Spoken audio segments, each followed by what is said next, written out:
గడిచిన 2 దినాల నుంచి మనము ఎంతో ఆసక్తిగా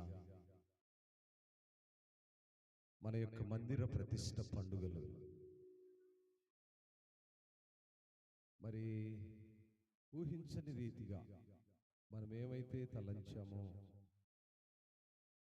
అంతకంటే అధికముగా, అంతకంటే ఘనముగా దేవుణ్ణి మహిమపరిచేటువంటి గొప్ప కృప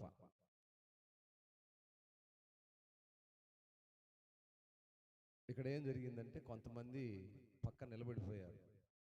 వాళ్ళు ఇప్పటి వరకు మార్తమ్మ పనిలో ఉన్నారు.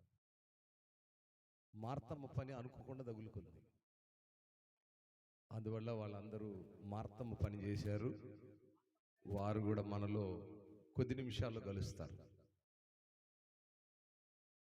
దేవుడు మనకిచ్చినటువంటి ఈ దేవాలయము దేవుణ్ణి స్తుతించడానికి, ఆయన్ని మహిమపరచడానికి, మన పాత రోత జీవితాలను కడుక్కొని నూతనంగా జన్మించడానికి, నూతనముగా జన్మించే ఈ క్రమములో మనకు తెలియకుండే కొన్ని శోధనలు, ఆటంకాలు, అవరోధాలు ఏం చేస్తాయంటే దేవుడి నుంచి మనల్ని కొంచెం ఎడబాటు చేస్తాయి.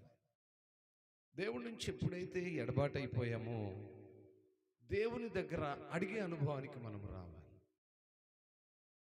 దేవుని దగ్గర ఎలా అడగాలి, ఎలా అడిగితే దేవుని దగ్గర మనకు ఆ తప్పిపోయిన స్థితి నుంచి మరలా ఆయన చేర్చుకుంటాడు. పాట పాడదామా? యేసు నీవే కావాలయ్యా. నోరున్న వాళ్ళందరం తెలిసి అవునయ్యా నువ్వే మాకు కావాలయ్యా. ఈ లోకంలో మేము సంపాదించే సంపద, మేము కలిగి ఉన్న ధనధాన్యాలు, మాకున్నటువంటి గొప్పలు పేర్లు ఏవి మా వెంట రావయ్యా. నీవు మాతో ఉండాలయ్యా అని నోరార పిలుద్దాం. యేసు నీవే కావాలయ్యా, నాతో కూడా రావాలయ్యా. యేసు నీవే కావాలయ్యా, నాతో కూడా రావాలయ్యా. కనుడా నీ దివ్య సన్నిధి నన్ను ఆదుకునే నా పెన్నిధి. కనుడా నీ దివ్య సన్నిధి నన్ను ఆదుకునే నా పెన్నిధి. నీవే కావాలయ్యా, నాకు రావాలయ్యా. నీవే కావాలయ్యా, నాకు రావాలయ్యా. యేసు నీవే కావాలయ్యా, నాతో కూడా రావాలయ్యా. యేసు నీవే కావాలయ్యా, నాతో కూడా రావాలయ్యా. ఆయన ధనుడిని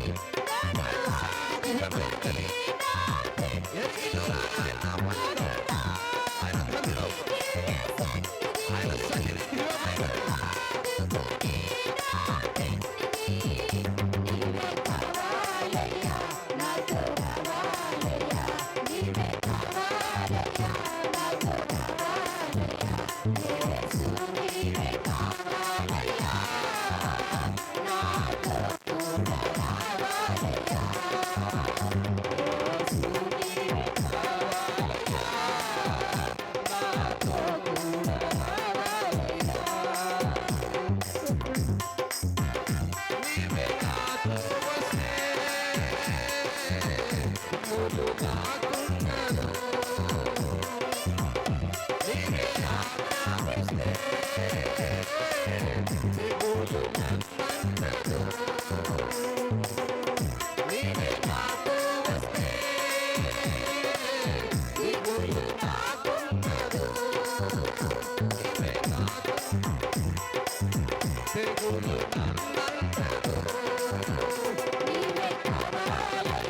నాకు రావాలయ్యా.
ఘనుడా నీ దివ్య సన్నిధి నన్ను ఆదుకొని నీవే కావాలయ్యా నాతో రావాలయ్యా నీవే కావాలయ్యా నాతో రావాలయ్యా యేసు నీవే కావాలయ్యా నాతో కూడా రావాలయ్యా. ఎంతమంది బిడ్డలైతేనైనా ఈ ప్రత్యేక సమయంలో నీవు కావాలని కోరుకుంటున్నారు, నీ సన్నిధిలో నివసించాలని కోరుకుంటున్నారు. నీవుంటే మాకు ఏ కొరత ఉండదని, నీవుంటే మాకు ఏ తెగులు సమీపించదని, నీవుంటే మా గ్రామములో సంతోషము, సమాధానము, ఐక్యత, ఆనందము ఉందని నాయన నీవు మాతో సూటిగా మాట్లాడే దేవా మీకు స్తోత్రం. నీవు మాతో ఉన్నావు, మాలో ఉన్నావు, ఈ గ్రామపు సరిహద్దులలో నీవు ఉన్నావని నమ్ముతూ నిన్ను ఆరాధించి స్తుతించిన బిడ్డలను జ్ఞాపకం చేసుకోమని యేసయ్య ఘనమైన నామములో ఈ స్తుతి ఆరాధన మీకు సమర్పించుకొని ఉన్నాము తండ్రి. ఆమేన్. మంచిది, అందరము కూర్చుందాం.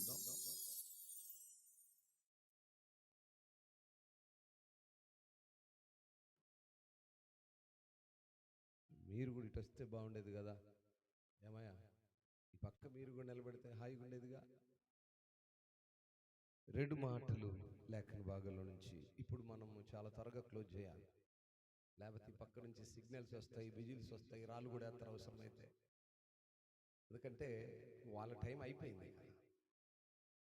మన టయాన్ని కూడా ఒక 10 నిమిషాల్లో మనం ముగించుకుందాం. 2 దినాలు నిన్న మొన్న ఉరుకులు పరుగుల ప్రయాణమైంది మనం. ఇటు చూస్తే నుయ్యి, ఇటు చూస్తే గొయ్యి అన్నట్టు కదా. ఈరోజు దేవుని మహాకృపలో మధ్యాహ్న కాల సమయము పునరుద్ధాన దిన ఆరాధన మాత్రమే కాకుండా మన యొక్క మందిర ప్రతిష్ఠ పండుగలు చాలా కొద్ది సమయంలో కొంత ఎటువంటి ఆర్భాటం లేకుండా దేవుడు మనల్ని ప్రేమించిన విధానాన్ని బట్టి ఆయనకు కృతజ్ఞతలు చెప్పడానికి దేవుడు మనకిచ్చిన ఈ మంచి సమయాన్ని బట్టి దేవునికి స్తోత్రాలు చెల్లిద్దాం. హల్లెలూయా, హల్లెలూయా. కొంతమందికే చేతులు ఉన్నాయి, కొంతమందికి పాపం నోర్లు కూడా లేవు. దేవుడు 2 చేతులు నోరిచ్చిన వాళ్ళందరూ గట్టిగా స్తోత్రాలు చెప్దాం. హల్లెలూయా. అందరికీ ఉన్నాయి దేవుని మహాకృపలు. మంచిది. పరిశుద్ధ లేఖన భాగంలోనికి వెళదాం. ఒక 2 మాటలు మనం లేఖన భాగంలో నుంచి చూసినట్లయితే కీర్తనల గ్రంథము 42వ కీర్తన, 42వ కీర్తన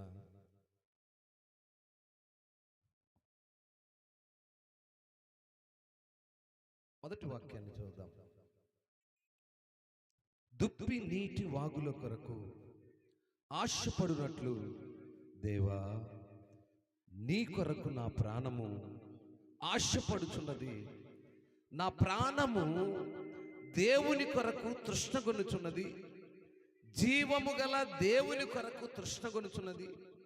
దేవుని సన్నిధికి నేను ఎప్పుడు వచ్చేదను, ఆయన సన్నిధి నేను ఎప్పుడు కనబడదను. చాలమ్మా, ఈ 2 ప్రశ్నలు ఉన్నాయి ఇక్కడ. కీర్తనకారుడు ప్రశ్న వేసుకుంటున్నాడు. ఏమని ప్రశ్న వేసుకుంటున్నాడంటే, ఈ దేవుని సన్నిధి, ఈ మందిరము జీవము కలిగినదని, ఈ జీవము కలిగిన మందిరములో తను కనపరచబడాలని, ఆ మందిరములో దాహాన్ని తీర్చుకోవాలని, ఆ మందిరములో తనకు కలిగినటువంటి బాధలను, శోధలను, వేదలను, ఆపత్కాలపు పరిస్థితులను దేవునితో ప్రార్థించుకోవాలని, దేవునితో ముచ్చటించాలని తన ప్రాణము ఆశ కలిగి ఉన్నదట. స్తోత్రం, హల్లెలూయా. ఈరోజు మన ప్రాణాలు ఏ ఆశతో ఉన్నాయండి? ఏమి తిందుమా, ఏమి తాగుదుమా, ఏమి కట్టుకుందుమా, ఏమి సంపాదించుకుందామని మన ప్రాణాలు ఆశపడుతున్నాయమ్మా. ఈరోజు కొన్ని టికెట్లు అటు వెళ్ళిపోయినాయి, వంట వార్పులోకి వెళ్ళిపోయినాయి కొన్ని టికెట్లు. సమయం దొరికిపోయింది, అమ్మగారులకి జంపు కొట్టేశారు. భక్తుని యొక్క ఆశ ఏంటంటే దుప్పి నీటి వాగుల కొరకు ఆశపడుతుందంట.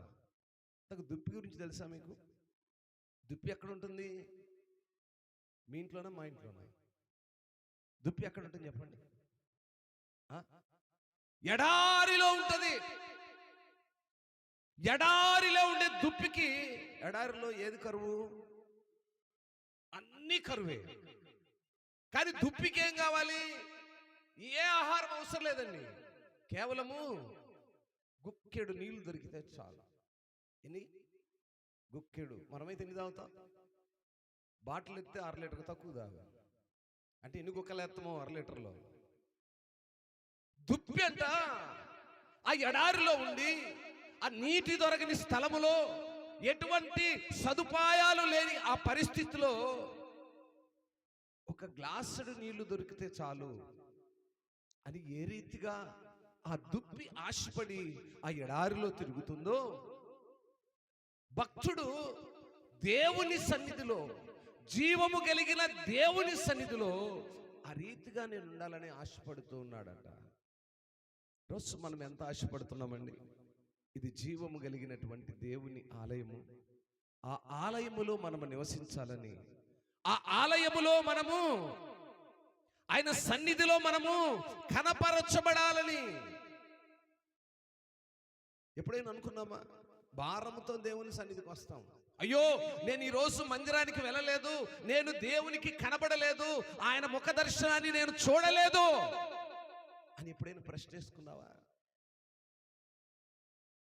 ఆయన ప్రశ్నించుకుంటున్నాడు, నీ సన్నిధిలో నేను కనబడాలి అని.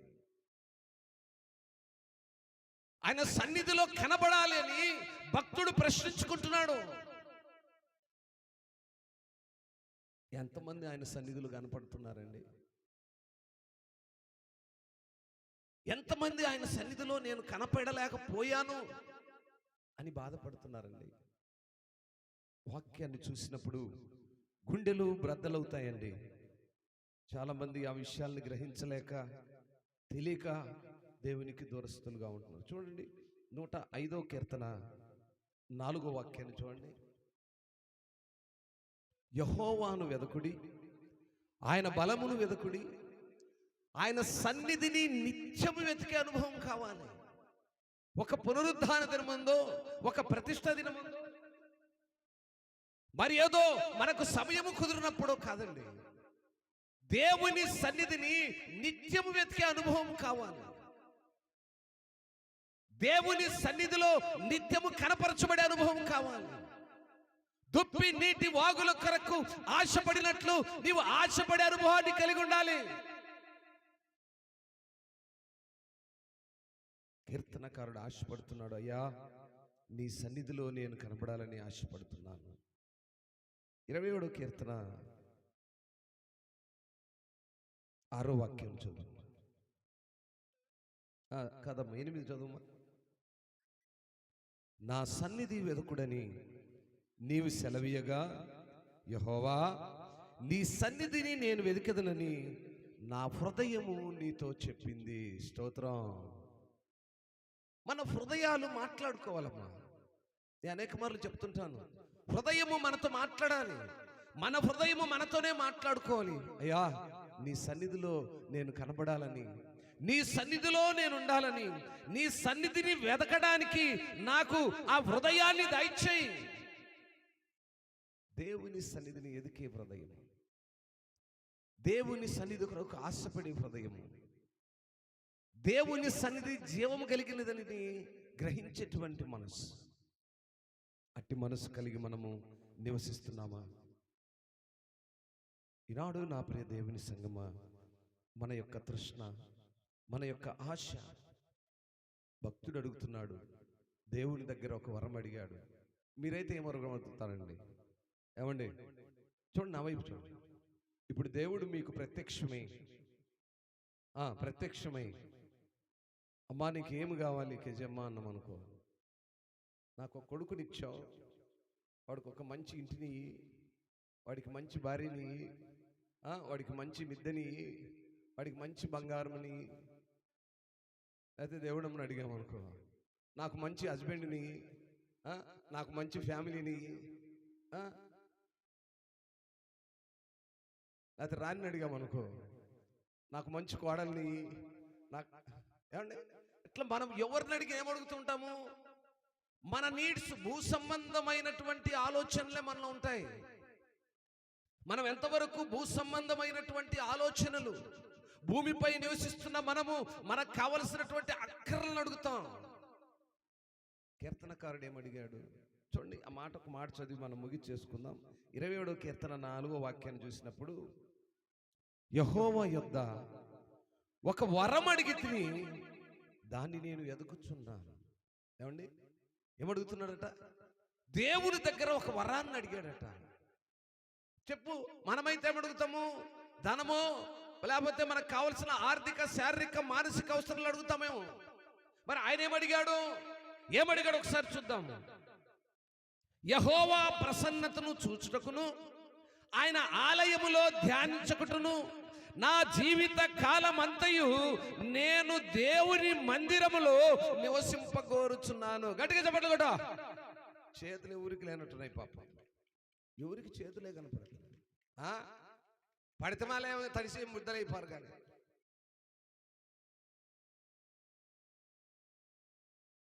ఒక్క మాటను ఆయన అడిగే అనుభవం మనకుందా? కాబట్టి నా ప్రియులారా, దేవుని సన్నిధిలో మనం అడిగి ఆయన కొరకు తృష్ణ కలిగిన పిల్లలుగా ఉండలాగున దేవుడు ఈ 3 దినాల సభలలో ఆయన చేసిన కార్యాలను బట్టి దేవునికి ఘనత, మహిమ, ప్రభావములు చెల్లునుగాక. ప్రార్థన చేసుకుందాం. పరిశుద్ధుడా, ప్రేమ కలిగిన తండ్రి, నీ ఘనమైన పాదాలను బట్టి మీకు స్తోత్రాలయ్యా. ఇంతవరకు నీ కృపలో కాచి మాకిచ్చిన ఈ మంచి సమయాన్ని బట్టి మిమ్మల్ని స్తుతిస్తూ నాయన, ఈ 3 దినాల్లో నీ బిడ్డల పక్షంలో మందిరములో ఏ రీతిగా నివసించాలో నీ వాక్కు ద్వారా మీరు నీ బిడ్డలతో మాట్లాడినందుకై మీకే ఘనత, మహిమ, ప్రభావాలు ఆరోపిస్తూ మందిరపు సరిహద్దులు విశాలపరచమని, బిడ్డలు అనేక మంది నిన్ను కలిగిన పిల్లలుగా, నీ సన్నిధిలో నివసించేవారుగా, తృష్ణ కలిగిన పిల్లలుగా, నీ ప్రసన్నతను చూసే పిల్లలుగా ఉంచమని ఇంతవరకు నీ కృపలు ఎత్తిపట్టినందుకై వందనాలు. ముందున్న దినాల్లో కూడా ప్రభువా, దీవెనకరంగా, ఆశీర్వాదకరంగా సంఘము ఐక్యత కలిగి, సహోదరులు ఐక్యత కలిగి, సమాధానముతో ఇంకా ఘనమైన కార్యములు చేయలాగున కృప చూపమని ఇంతవరకు మీరు చేసిన కార్యములను బట్టి మీకే ఘనత, మహిమ, ప్రభావాలు ఆరోపిస్తూ యేసయ్య ఘనమైన నామములో ప్రార్థించడికి వేడుకుంటున్నాము తండ్రి. త్రియేక దేవుని కృపా కాపుదల చేరి వచ్చిన సంఘమునకు, సకల పరిశుద్ధులకు ఇప్పుడు ఎల్లప్పుడు సదాకాలము ఆయన కృప తోడయుండి నడిపించును గాక. మంచిది అందరికీ.